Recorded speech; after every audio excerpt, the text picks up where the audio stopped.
కొరింథీయులకు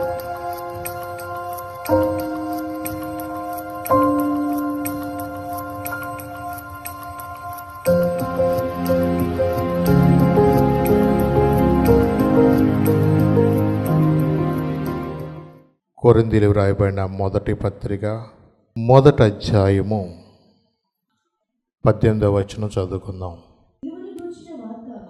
నశించుచున్న వారికి వెర్రితనము గాని రక్షింపబడుచున్న మనకు దేవుని శక్తి. చాలు తల్లి. చూడండి, ఇక్కడ మన వాక్య భాగాలు గమనించినట్లయితే సిలువను గూర్చిన వార్త నశించుచున్న వారికి వెర్రితనము గాని రక్షింపబడుచున్న మనకు దేవుని యొక్క శక్తి. నిజమే. ఎందుకంటే దేవుడు ఈ లోకంలో మరి మన కొరకు ప్రాణం పెట్టాడని, అలాగే ఆయన శిలువలో మరణించారని అది చరిత్ర, అది ఎవరైనా కూడా ఒప్పుకోవాల్సిందే. కానీ ఈ రోజున క్రైస్తవ సమాజంలో గమనిస్తే క్రైస్తవులుగా ఉంటున్న మన జీవితాల్లో కూడా అనేక మంది రకరకాలుగా ఒక్కొక్కరు ఒక్కొక్క నచ్చిన సిద్ధాంతంలోకి వెళ్ళిపోతున్నప్పుడు పౌలు గారికి కొన్నిసార్లు అప్పటి పరిస్థితులను బట్టి, అప్పుడే కాదు ఇప్పటి పరిస్థితుల గురించి కూడా అప్పుడే ఒకవేళ రాసేయడేమో అనిపిస్తూ ఉంటుంది. ఎందుకంటే నాటి కాలంలో వారు ఒక్కొక్కరు ఒక్కొక్క విధంగా మాట్లాడుతున్నప్పుడు కొన్ని సంఘటనలు ఆయన చెవిని పడినప్పుడు ఆయన మనసులో చాలా బాధపడి, లోకంలో దేవుని గురించి ఎరగని వాళ్ళ సంగతి అయితే ఒకవేళ ఎరగపోవచ్చేమో, కానీ యేసు ప్రభువును కలిగి ఉండి మేము యేసు ప్రభు బిడ్డలం అనుకుంటూ చెప్పుకుంటూ కూడా సంఘంలో ఒకరి ఎడల ఒకరికున్న భేదాలను చూసినప్పుడు పౌలు మనసు చాలా బాధపడి ఆ రోజున ఈ మాట అంటున్నాడు. అందుకని మీరు మొదటి అధ్యాయం 11వ వచనంలో ఒక్కసారి చదివితే అక్కడ మనకు కొంచెం అర్థమవుతుంది. నా సహోదరులారా, మీలో కలహములు కలవని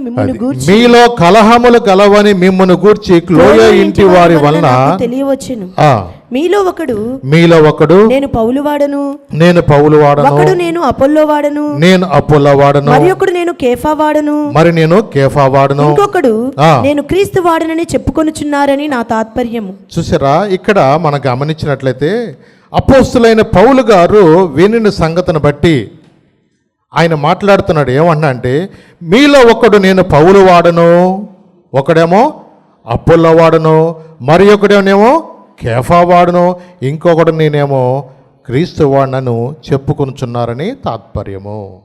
అంటే ఆ దినాల్లో జరుగుతున్న పరిచర్లను బట్టి పౌలు గారి దగ్గర ఉన్న విశ్వాసులేమో మా పౌలు గారే గొప్పవాడని ఒకళ్ళు అంటున్నారు. అలాగే బర్నబాతో వెళ్ళిన వాళ్ళే మా బర్నబా గారు గొప్పవాళ్ళని ఇంకొకరు అంటున్నారు. ఇలాగూ అక్కడున్న ఒక్కొక్కరు అపోల్లో వాడని ఒకడు, కేఫా వాడిని ఒకడు, నేను క్రీస్తు వాడిని ఒకడు, ఇలాంటి భేదాలు ఆ దినాల్లో కలిగినప్పుడు ఇక దేవుని ఎరగని వాళ్ళు ఏమనుకుంటారు? సామాన్యంగా క్రైస్తవులే వారి మధ్య భేదాలు పెట్టుకుని ఒకళ్ళ మీద ఒకళ్ళు మా సంఘమే గొప్పది, మా సంఘమే పరలోకంకి వెళుతుంది, మా సంఘమే కడదాకా నిలబడే సంఘం, మాదే ఫిల్దెలిఫే సంఘం, మీది ఇంకో సంఘం అంట రకరకాలుగా మనుషుల్లో ఏం పెట్టుకుంటున్నారు? భేదాలు పెట్టుకుంటున్నారు. ఈ భేదాలు పెట్టుకుంటం వల్ల ఆయన మనసులో చాలా బాధపడుతున్నాడు. నిజమే, వాళ్ళని చూసి ఈ లోక సంబంధమైన మనుషుల్లాగా ఉన్నారా మీరు అంటూ 3వ అధ్యాయంలోకి వెళదాం. ఒక్కసారి 4వ వచనం అక్కడ చదివితే, ఒకడు నేను పౌలు వాడను, నేను అపోల్లో వాడను, మరి ఒకడు నేను అపోల్లో వాడనని చెప్పినప్పుడు ప్రకృతి సంబంధులైన మనుషులు కారా? ఎవరంటారు మీరు? ప్రకృతి సంబంధులైన మనుషులు కారా అంటే ప్రకృతి సంబంధమైన మనుషులు ఎందుకు అంటున్నాడు? ఈ లోకంలో లోకానుసారంగా జీవించే వాళ్ళు ఈ రోజున అనేక మంది దేవుని యొక్క మాటలు నమ్మని మనుషుల వలె ఈ రోజున సంఘాల్లో భేదాలు వచ్చేసేసి రకరకాలుగా ఒక్కొక్కలో ఇక మా సంఘమే దాంట్లో అడుగు పెడితే నువ్వు తిన్నగా ఇక పరలోకానికి వెళ్ళిపోయినట్టే. మా సంఘంలో లాగా డిసిప్లిన్ ఉండదు ఇంకోళ్ళకే. మేము చూడు ఎంత తెల్ల బట్టలు వేసుకుంటామో, ఆదివారం వస్తే మేము దేవదూతల్లాగా ఉంటాం. మేము చూడు అసలు ముక్కులకి చెవులకి మాకు ఏమైనా ఉంటాయేమో, మాకు జయం ఇచ్చాడు దేవుడని ఇంకొకళ్ళు. అంటే సంఘాల్లోనే ఒకళ్ళకొకళ్ళు సంఘ సిద్ధాంతాలే దేవుని సిద్ధాంతాలుగా మార్చేసి, ఏ సిద్ధాంతాలు? సంఘంలో ఒకరికి దేవుడు జయం ఇచ్చాడు అనుకోండి, అమ్మా నీ నగలు బట్టి జనాలు అభ్యంతర పడుతున్నారు, నువ్వు తీసేయమని దేవుడు ఎవరికైనా చెప్పాడు అనుకోండి, ఇప్పుడు వాళ్ళు ఏమనుకుంటారు?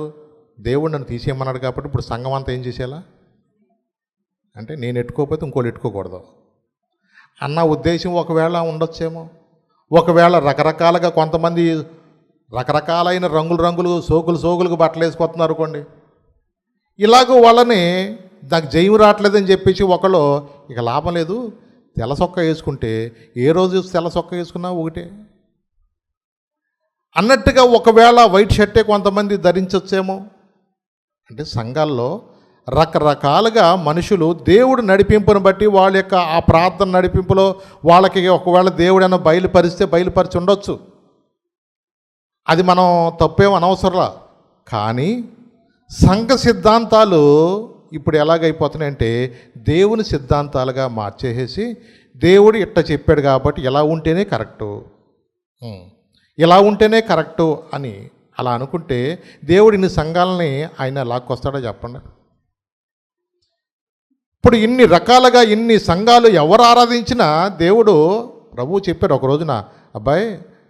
ఒక రోజున ఒక శిష్యులందరూ వచ్చి, అయ్యా నీ నామను ఒకడెవడో దయ్యాలు ఎలగొడుతున్నాడు, ఆడ సంగతి చూడమంటావా అన్నాడు.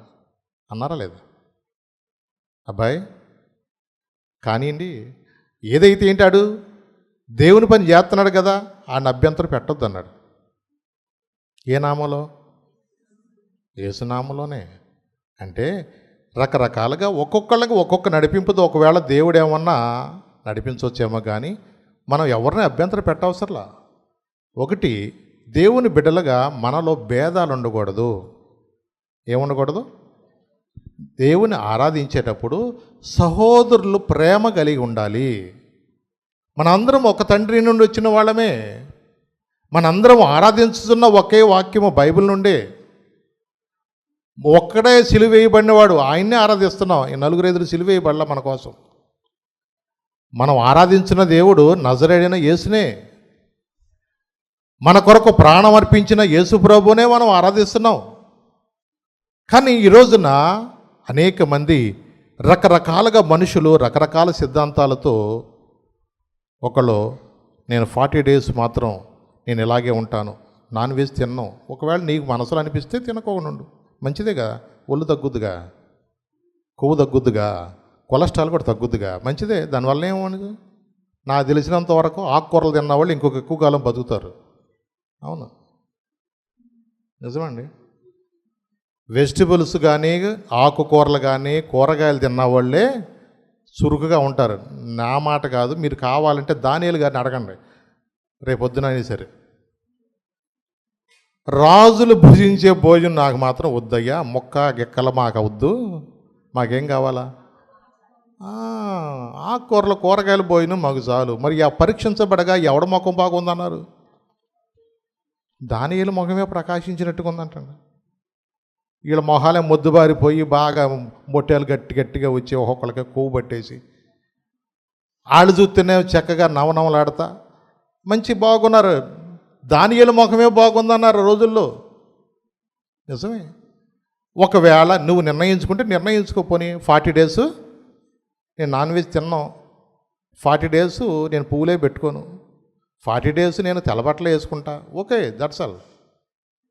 ఎవరి నమ్మకం వాళ్ళకు ఉండొచ్చు, ఎవరి సిద్ధాంతాలు వాళ్ళకు ఉండొచ్చు, ఎవరి పద్ధతిలో వాళ్ళకి వెళ్ళొచ్చేమో, కానీ నాదే కరెక్టు. ఇప్పుడు నేను పట్టుకున్న కుందేలుకి 3 కాళ్ళు అంటే మనం ఎట్ట కుదురు చెప్పండి.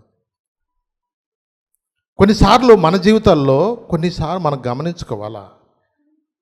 అందుకనే అంటున్నాడు పౌలు గారు అక్కడ, సిలువను గూర్చిన వార్త అంట చెప్పండి, నశించుచున్న వారికి వెర్రితనము కానీ రక్షించబడుచున్న వారికి ఎలా ఉంటుంది అంటండి? దేవుని యొక్క శక్తిగా ఉంటుంది. నిజమే. కొంతమంది గుర్తుగా వాడుకుంటారు సిలువను, ఇమేజ్. అంటే నేను క్రైస్తవుడిని, చర్చి మీద కూడా ఏం పెట్టుకుంటారు? క్రాస్ ఉంటుంది కదా. అలాగే ఆభరణాల మీద కూడా మరి తెలిసి పెట్టుకుంటారో తెల్ల పెట్టుకుంటారో సిలువును మోస్తూ ఆడవాళ్ళు పాపం మంగళసూత్రం మీద మాత్రం.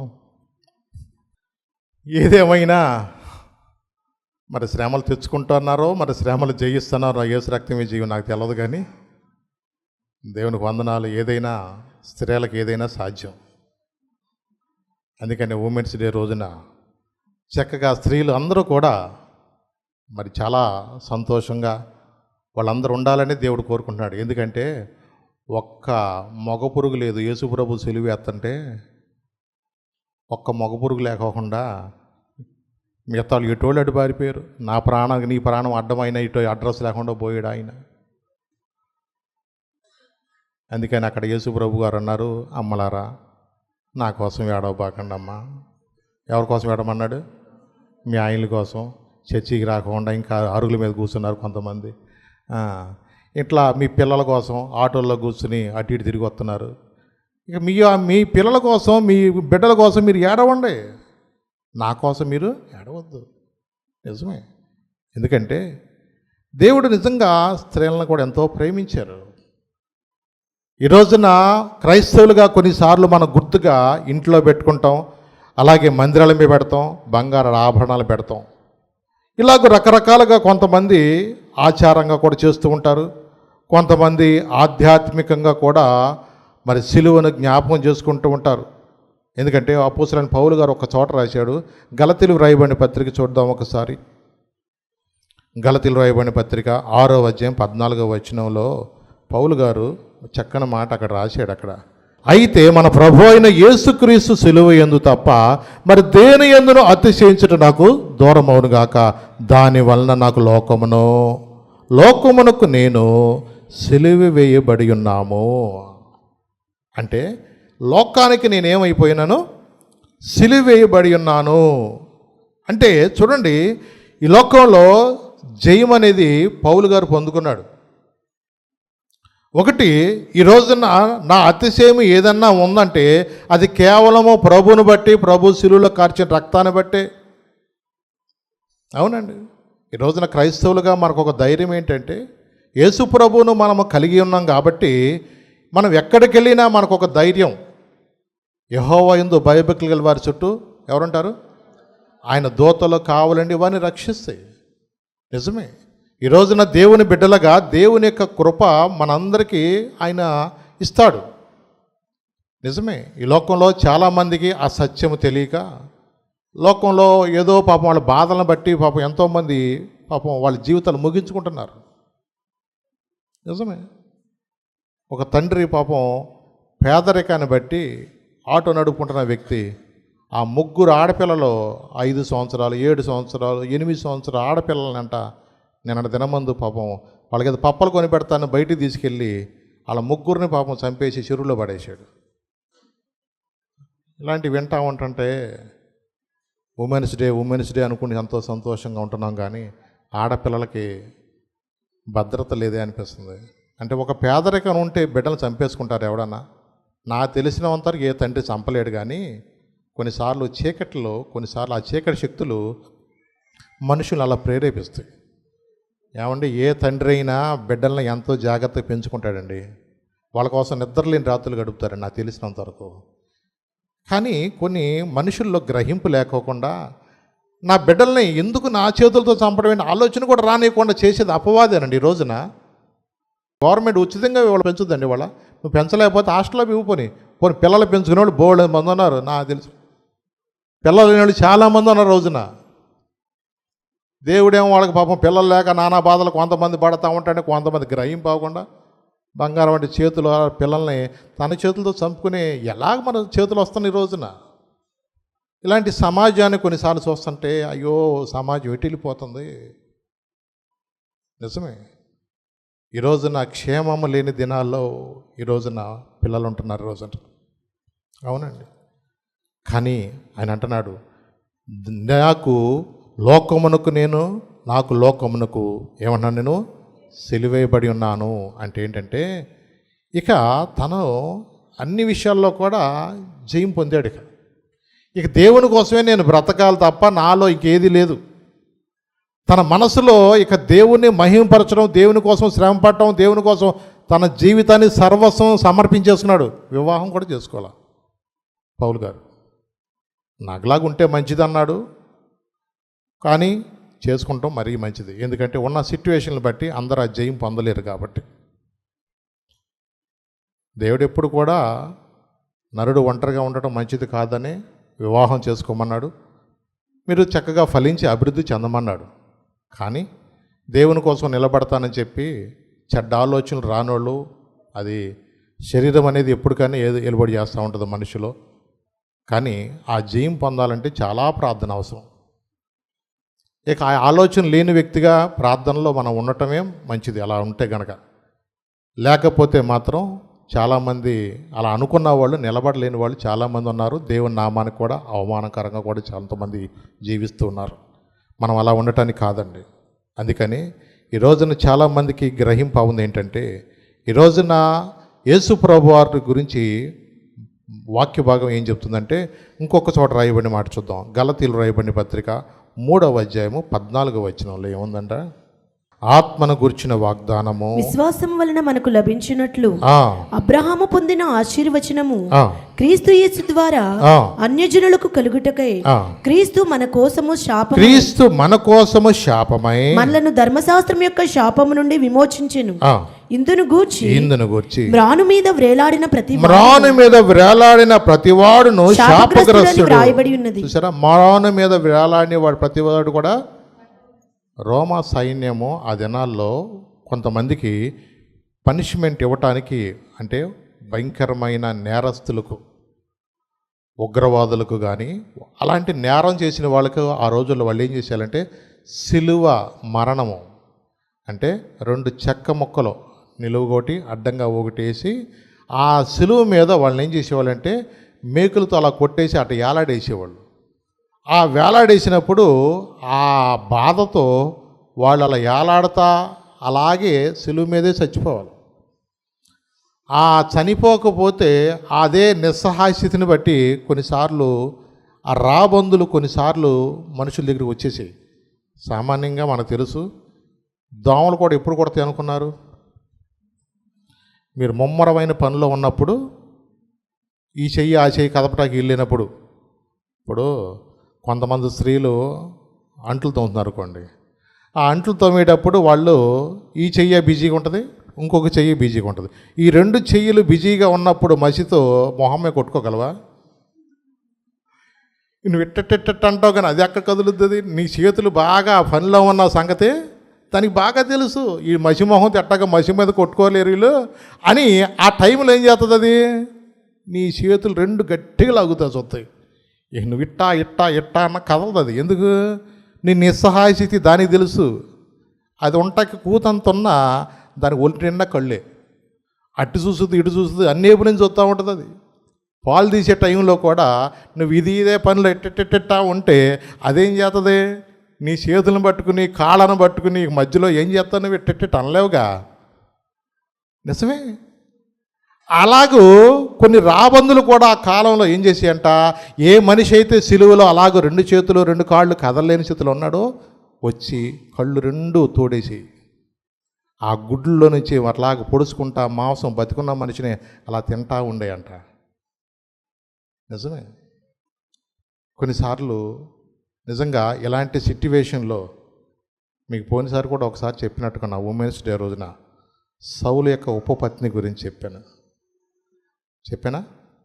సౌలు ఒక ఉపపత్ని తన పిల్లలందరిని కూడా ఇలాగే వాళ్ళ కోసం కాపలా కాసిందా లేదా? కాకులు ఎక్కడ తింటాయో అని చెప్పేసి వాళ్ళ కోసం పిచ్చి దానిలా తిరిగిందని. నిజమే. అంటే చూడండి, కొన్నిసార్లు ఆ యొక్క నిస్సహాయ స్థితిలో అవి ఏం చేస్తాయంటే మనిషిని నిలువున పొడుచుకుని తినేస్తూ ఉంటాయి. నిజమే. ఆ సెలువులో అలాగే 2 రోజులైన కొంతమంది అలాగే పాపం చనిపోతూ ఉండాలి బాధలో. అలాంటి మరణాన్ని యేసు ప్రభువుకి వేసారండి వాళ్ళు. అలాంటి మరణాన్ని వేసిన తర్వాత ఆ రోజున ఫ్రైడే, నెక్స్ట్ డే విశ్రాంతి దినం. వాళ్ళకి విశ్రాంతి దినం ఎవరో కూడా అలాంటి స్థితిలో ఉండటానికి వీల్లేదు. దాన్ని బట్టి వాళ్ళు ఏం చేసేవాళ్ళు అంటే ఈ నెట్టగొట్ట ఈరోజు సాగు కొట్టేసేయాలని చెప్పేసి కాళ్ళు ఎరగొట్టడమో ఏదో పొడి చేయటమో ఏదో ఒక చేద్దామని చూసేవాళ్ళు. ఆ టైంలో యేసుప్రభుని 7 మాటలలో మాట్లాడేసిన అంతా అయిపోయిన తర్వాత ఇక పొద్దుగోగిపోతే మళ్ళా విశ్రాంతి దినంలోకి వెళ్ళిపోతాం.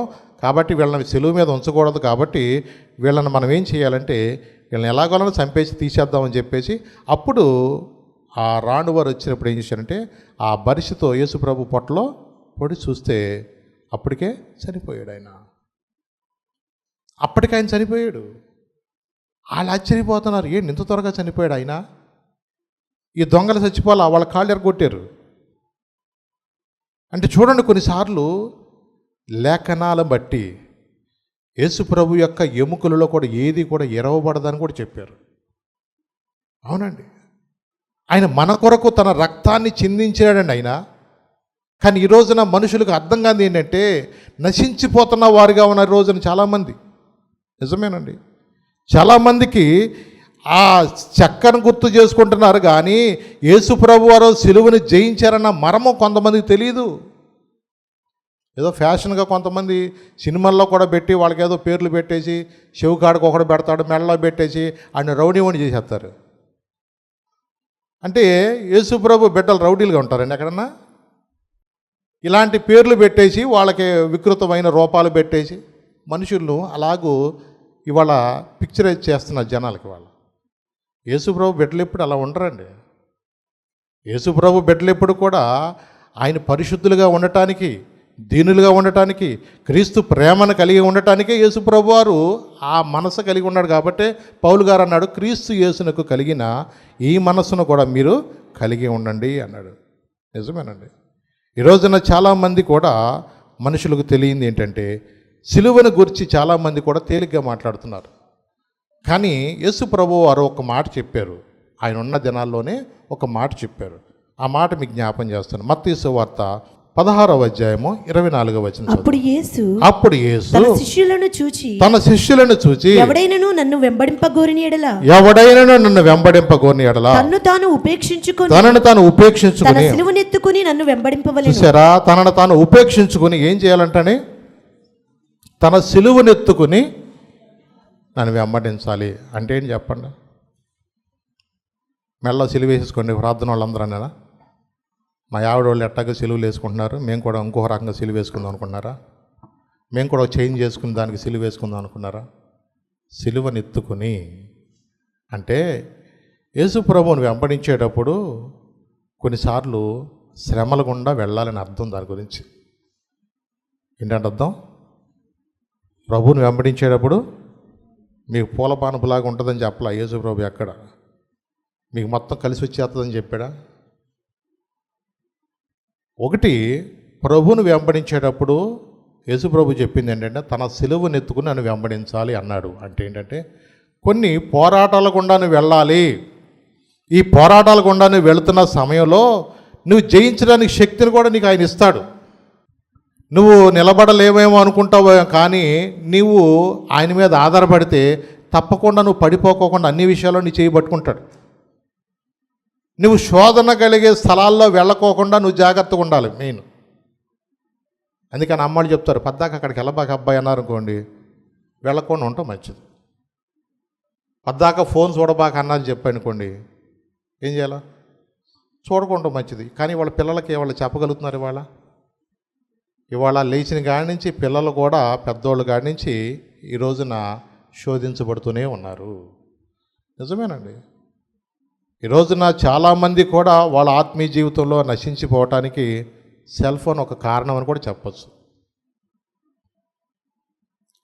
ఈ రోజున చాలామంది ఆత్మీయంగా పతనమైపోవటానికి కారణమైపోయింది. ఈ రోజున సమయం ఎంతో వృధా అయిపోతుంది. దేవుని సన్నిధిలో ప్రార్థన చేయవలసిన సమయం కూడా ప్రార్థన చేయకోకుండా ఈ వ్యర్థంగా ఈ రోజున, పూర్వకాలం అంటే ఏదో టీవీలు గీవీలు సీరియల్ సినిమాలు అనుకునే వాళ్ళు, కానీ ఇవాళ అవన్నీ చాలా ఏదో ముసలోళ్ళ వరకే. కానీ వాళ్ళ పిల్లలు చాలా వరకు జనరేషన్ అంతా అరిచేతులు వైకుంఠం చూపిస్తున్నాడు. ఈ రోజున చాలా కుటుంబాలు కూడా అలాగే ఉంటున్నాయి. ఈ రోజున ఇంకొక చోట రాశాడు లూకా సువార్తలో 14వ అధ్యాయం 27వ వచనం కూడా చదువునాను. మరియు ఎవడైనను తన సిలువను మోసుకుని నన్ను వెంబడింపని ఎడల వాడు నా శిష్యుడు కానేరడు. అంటే దేవుని మనము వెంబడించకపోతే ఆయన శిష్యులుగా మనం ఉండలేము. యేసుప్రభు శిష్యులుగా మనం ఉండాలంటే ఏం చేయాలన్నాడు? ఇప్పుడు సిలువను మొయ్యాల్సిందే. అంటే లోకములో నీకు దేవుని కొరకు నిలబడుతున్నప్పుడే పోరాటాలు వస్తాయి. భక్తిగా నువ్వు జీవించాలనుకున్నప్పుడే నీకు శోధన వస్తుంది. మీరు ఎవరన్నా సరే అనుకోండి, ఈ 40 days కనుక నేను ఉపవాసం ఉండి ప్రార్థన చేసుకుందాం అనుకోండి, దానికన్నా ముందు ఒక అనారోగ్య సమస్య మీకు ముందు వచ్చి పెట్టి ఉంటుంది. దానికన్నా ముందు ఇంట్లో ఏదో ఒక సమస్య వచ్చి కూర్చుంటుంది మీకన్నా ముందుగా. నువ్వు ఆత్మలో ఎదగటం అపవాదికి ఇష్టం ఉండక నిన్ను దినదినం ఏం చేస్తాడంటే వెనక్కి లాగుతా చూస్తాడు వాడు. ఎందుకు? నువ్వు ప్రార్థనలో దగ్గర అయితే దేవుని ఆత్మచేతను నింపబడతావని, నీ ప్రార్థన వల్ల నీ కుటుంబం ఆత్మీయంగా ఎదుగుద్దని, నీ ప్రార్థన వల్ల నీ అన్నదమ్ములందరూ కూడా ఆత్మలో ఎదుగుతారు, రక్షణ పొందుతారని, నీ ప్రార్థన వల్ల నీ యొక్క గ్రామానికి నువ్వు ఒక ఆశీర్వాదకరంగా ఉంటావని నిన్ను మాత్రం ప్రార్థనలు ఎదగనేకోకుండా ఊళ్ళో చుట్టాలు ఇళ్ళకల్లా తిరిగేటట్టు చేస్తుంది నేను. అవును, అదే టైంకి ఎవడో హాస్పిటల్లో ఉంటాడు, ఆడి కోసం నువ్వు ఇక 10 రోజులు, ఈరోజు ఇంకో ఫంక్షన్ మొదలవుద్ది అక్కడికి. ఇక ఆదివారాలు వచ్చిందంటే ఎప్పుడు లోకాన రీతిగా వాళ్ళందరూ కూడా ఆదివారాలు, ఈ శనివారాలే ఫంక్షన్లు పెట్టుకుంటారు. ఇక నీవు ఆత్మీయంగా ఎదగకోకుండా వాడు ఎప్పుడూ కూడా వాడు ఏం చేస్తారంటే కొంచెం అవకాశం ఇచ్చేవా వాడు ఎప్పుడూ కూడా నిన్ను విరామం లేకుండా ఇక అన్ని పనులకు నిన్ను తిప్పుకుంటాడు. కానీ నువ్వు నిలబడాలి. దేవుని కోసం నిలబడవలసిన సమయంలో నువ్వు గనక నిలబడకపోతే ఇక నిన్నెప్పుడు కూడా వాడు అస్సలకి నీ జీవితంలో ఎప్పటికీ మళ్ళీ ఎదక్కోకుండా వాడు నిన్ను అంత లోతైన ఊబిలోకి తీసుకెళ్ళిపోతాడు. వాడి ఉద్దేశం అదే. అనేక మంది ప్రభువుని ఎందుకు వెంబడించారనుకున్నారు? అనేక మంది దేవుని కొరకు ఎందుకు అలాగ చనిపోవటానికి కూడా వాళ్ళు ఇష్టపడ్డారు? వాక్యం చెప్తుంది, యెహోవా ఉత్తముడని రుచి చూచి తెలుసుకోండి. ఏమన్నాడు? యెహోవా ఉత్తముడని. ఆ రుచి నీకు అర్థమైతే నువ్వు ప్రార్థన మానవు. ఆ రుచి నీకు అర్థమైతే 40 days ప్రార్థనలో నా సహోదరులు చేసుకుంటున్నారు కదా, వాళ్ళతో కలిసి నేను కూడా ఒక గంటన్న ప్రార్థన చేసుకుందాం, నా ఆత్మీయ జీవితాన్ని నేను దినదినము నేను కొంచెం ఇంప్రూవ్ చేసుకోవాలన్న ఆశతోటి ఏదో ఒక విషయంలో మనం అలాగూ కలిసి ప్రార్థన చేసుకుంటే మనం జయం పొందుతాం. పనులు ఎప్పుడు ఎవరికి ఉండవు, అందరికీ పనులు ఉంటాయి. కానీ నీ సమయాన్ని ఏం చేసుకోవాలా?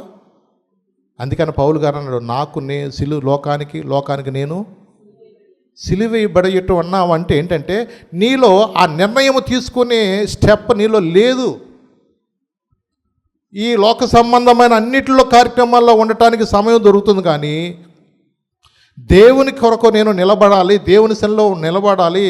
బల్లారాధన ఉంది శనివారం, నేను క్రీస్తు బిడ్డనే, రక్షణ పొందిన బిడ్డనే, ఈరోజు నేను బల్లలో పాల్గొనాలంటే నేను ప్రార్థనతో, నేను శుక్రవారం రోజునే సహోదరులందరూ కలిసి ప్రార్థన చేసుకున్నారు, ఆ రాత్రి నేను ప్రార్థన చేసుకోవాలి, శనివారం బల్లారాధనలో పాల్గొనాలని ఆ మనసుంటే నువ్వు లోకస్తుడిగా నువ్వు అలాగ మానలేవు. మన దేవుని ఎరిగిన వారమా, దేవుని కలిగిన వారమా? ఈ రోజున మన ముందు ఎంతోమంది దేవుని కొరకు నిలబడి వాళ్ళు ప్రాణాలు అర్పించిన వాళ్ళు రండి.